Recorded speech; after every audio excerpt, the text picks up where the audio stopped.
Welcome back to the channel. Today we are reviewing a new bike. It's by Kingbull. It's called the Literider, and I'm going to show you everything you need to know about this bike. You ready? Well, let's get into it. When it comes to the assembly of this bike, relatively it's pretty simple. There's not much to it except you will have an issue with this back tire.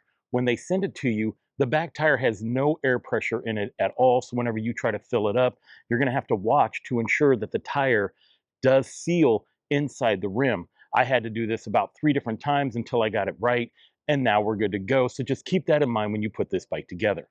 Now this bike is going to come to you in a class 3, which means you can go up to 28 miles an hour via this half twist throttle on your right hand side, your 5 levels of pedal assist, and your cadence sensor down below.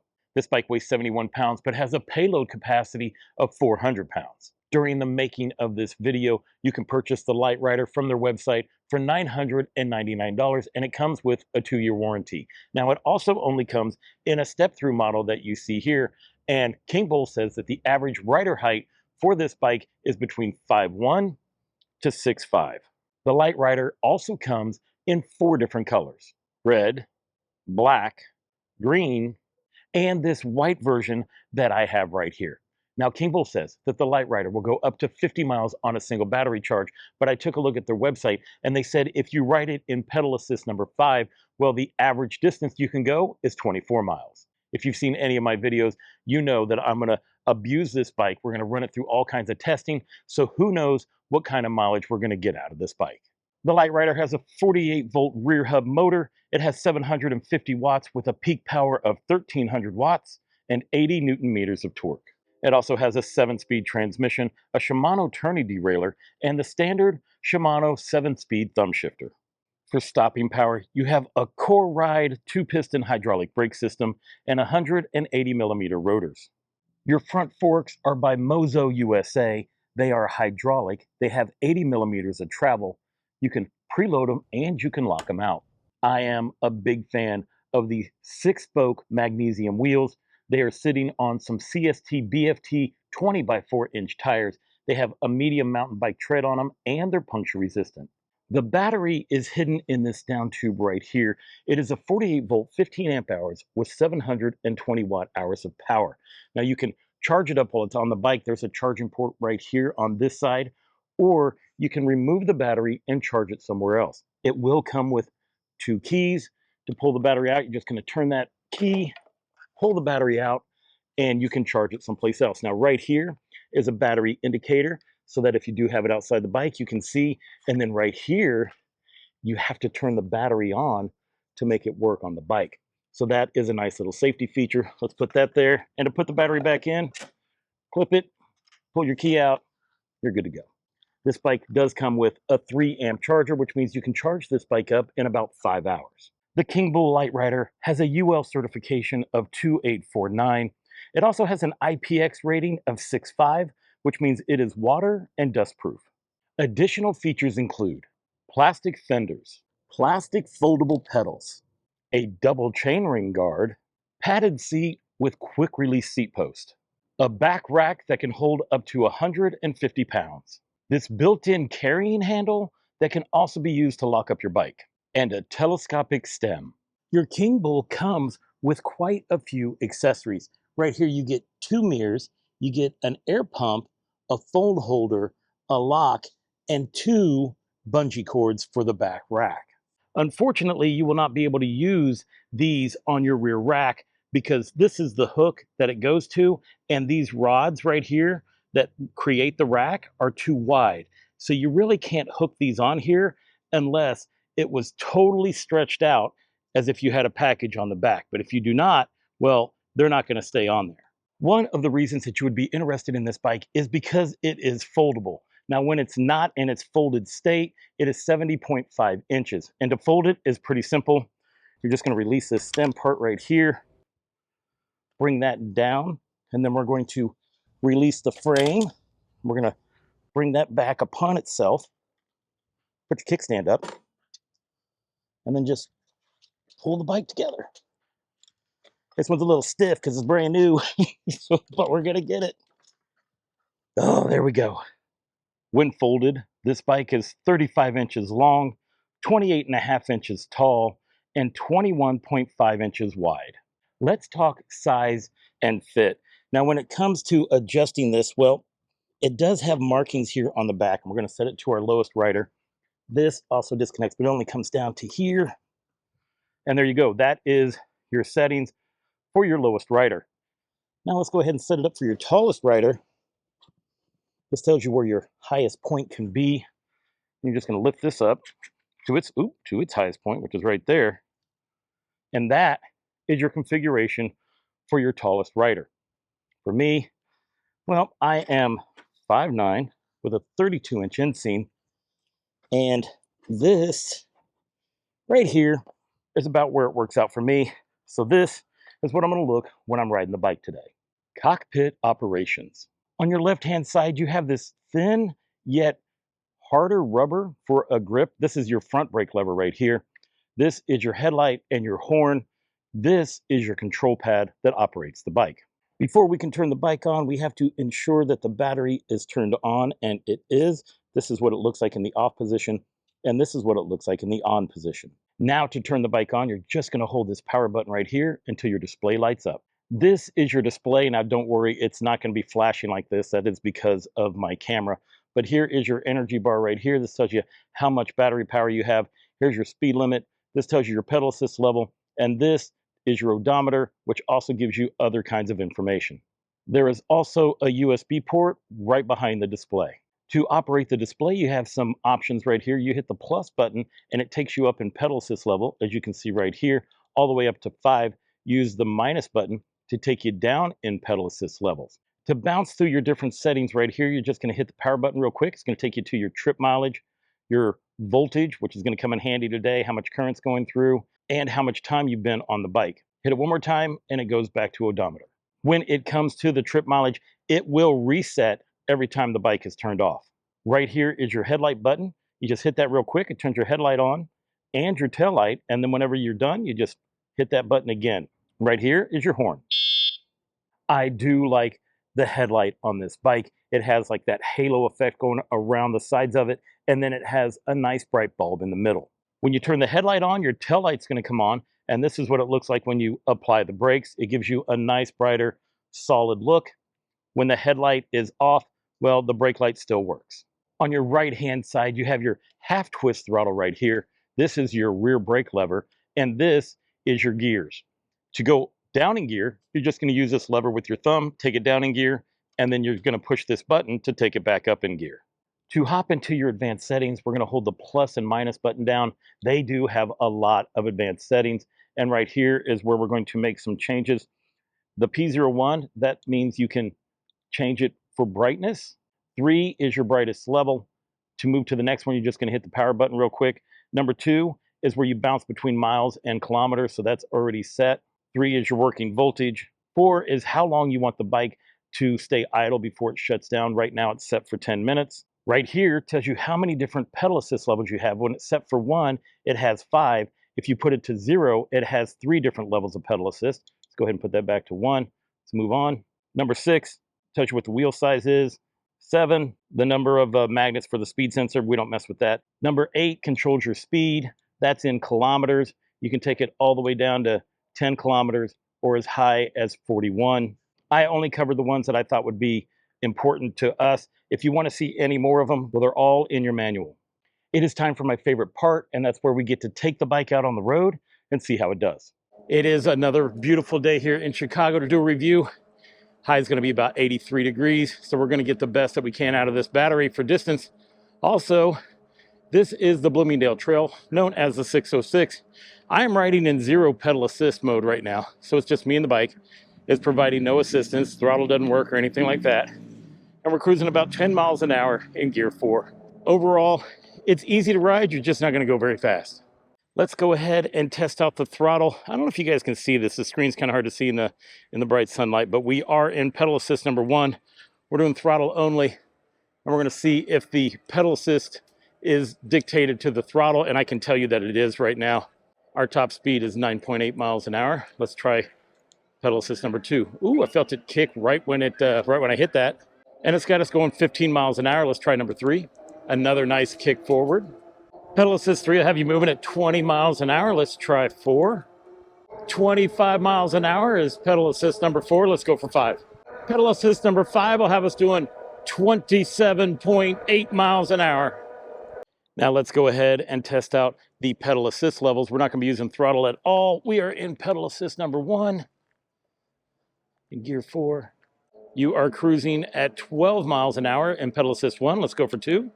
You're cruising 14 miles an hour in pedal assist number 2. Let's try 3. 16 miles an hour in pedal assist 3. Let's try 4. 17 miles an hour in pedal assist number 4. Let's go for 5. Oh, you felt it kick forward on that. And 22.4 miles an hour is about the fastest we're going to be able to go. I had noticed that the throttle takes you much faster than the pedal assist does when I took this bike to the bike shop to get it, flat out put it and stuff like that. So I reached out to Kingbull and I said, hey, is this right? Or is there something wrong with my bike? And they said, nope, throttle will get you 27 miles an hour and pedal assist to get you like 22.4. So it is correct. If you want to go faster than 22 miles an hour, you're going to be using throttle to do it, which is basically the opposite of most other bikes. We are here checking out the speedometer to the display, and it looks like we are 1 mile behind. Display showing 20 miles an hour, and the GPS is showing 19. Let's check and see how quick we can hit top speed doing throttle only. Let's go. I do have it in pedal assist number 5 because that'll get us our top speed to 27 miles an hour, which is actually 26 miles an hour as the throttle is off by 1 mile. Boom. Let's go ahead and try pedal assist testing. I still have it in pedal assist number 5. We put it down into gear 4. And let's go and see how quick we can get to 22 miles an hour. There we go. Woo. We hit 23, but you can't hold that 23 speed. Literally did that in half the time. Well, I can tell you that so far, so good. Besides the bike tapping out at 22.4 miles an hour, well, it's a very comfortable ride. Now, you will ghost pedal a lot. Basically, by the time you hit pedal assist number 3, you're going to be ghost pedaling. But overall, this bike is pretty comfortable. Now, if you're wondering, this is what you're going to look like when you're riding the bike. And as you can see, I'm sitting straight up and down. I'm very comfortable.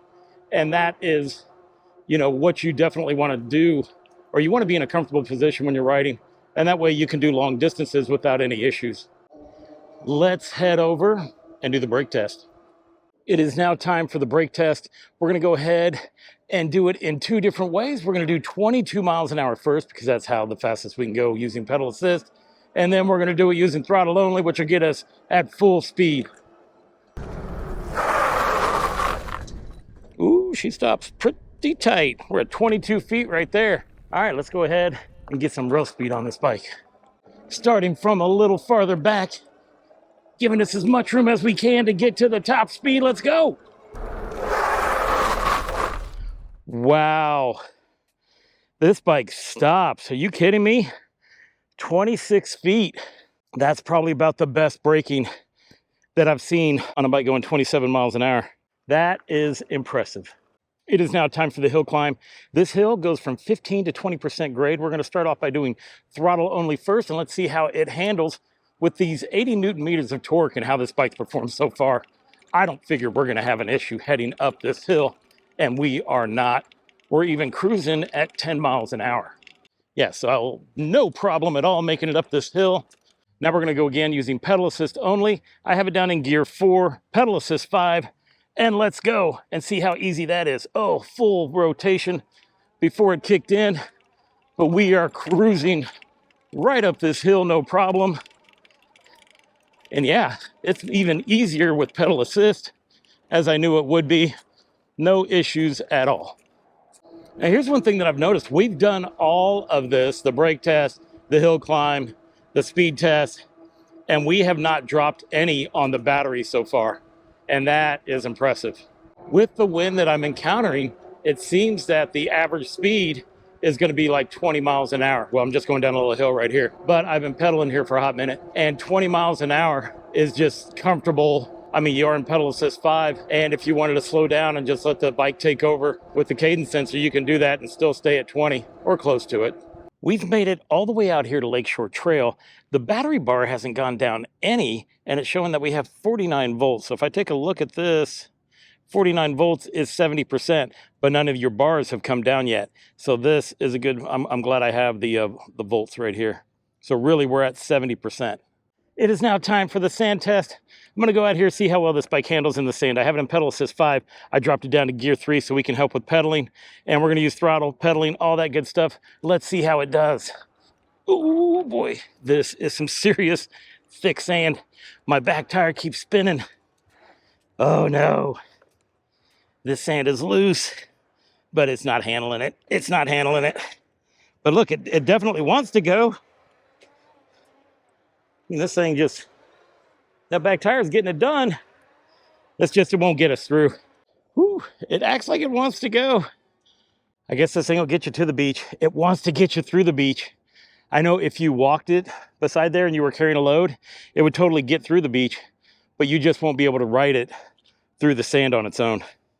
I am here at my happy place. It looks like finally the bars on the battery indicator have slowed down, or they've started to drop. But right now I'm going to be spending most of my time watching the voltmeter. That's going to give us the true reading.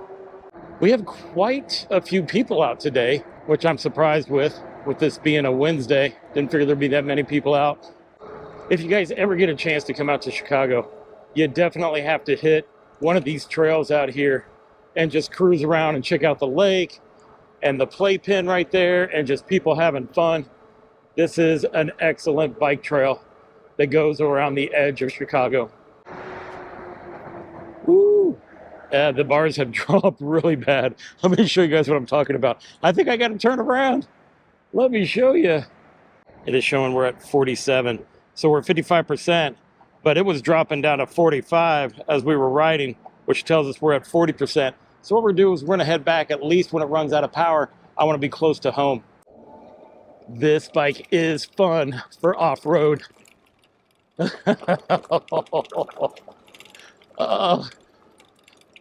What a great area to do it. That dog is pooping. We'll stay away from him. And let's make it up this big hill right here. Let's go. Oh yeah. No problem. There are a lot of things that I do like about this bike. The way it rides, the throttle on it. I'm not a huge fan of the twist throttles, but this one seems to work very nice. Like some of them, the springs are too strong or something like that, but this one seems to be made specifically, well, for my hand and maybe your hand, who knows? We are down to 2 bars. We are at 45%. This is where it gets crazy, because everybody is just trying to pick up their kids.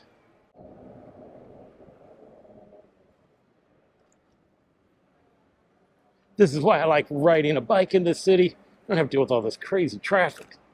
Well, I mean, you do have to deal with it, but at least you can get around it. Yeah, this bike seems to handle those rough roads really well. I mean, for a bike that's under $1,000, this thing rides really nice. We have made it back to the 606, which means that we have 3.3 miles till I make it home. We're at 43 on the volts, and 43 means we are at 30% battery power, but we just dropped down to 1 bar. I feel like we have less than 30%, but volts aren't gonna lie.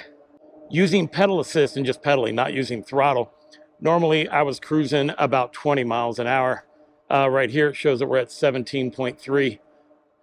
So far we're not pulsing or anything. I mean, we do have 30% is what it's showing, so that seems like a lot of battery.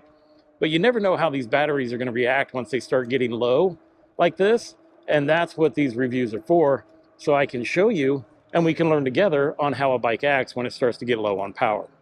Distance-wise, I haven't taken a look to see how far we've gone, but I can tell you that the seat is starting to get to me, so I'm glad that I'm not going to be on this thing for like 30 miles.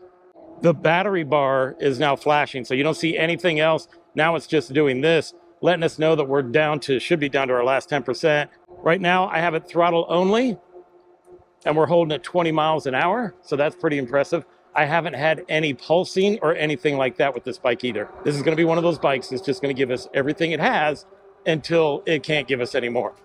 We have made it to the end of the 606. You know, if you guys have been watching my videos, you've been watching this whole building come up, right? There's 2 buildings This is a 6-story one, and just every time I do a review, you get to see progress that's going on. Now, it's showing that we're at 43 volts, but when I was cruising over here, we were at 41. 41, we were down to 15%. All right, so let's keep going. We'll go mile out, mile back. Let's kill this battery and see what happens. We've definitely gone more than a mile out, so we're going to turn around and head back, and by the time we make it home, well, this thing should be out of power. This hill right here is probably going to kill it. We're at our last 10%. We're really starting to slow down, as I figured we would. 13 miles an hour seems to be the top. We are just creeping up to the house. Although it's showing we have 41 volts going to the battery, this thing was only moving about 8 miles an hour. And to me, that is slow enough. Let's go ahead, figure out the mileage, do our final thoughts.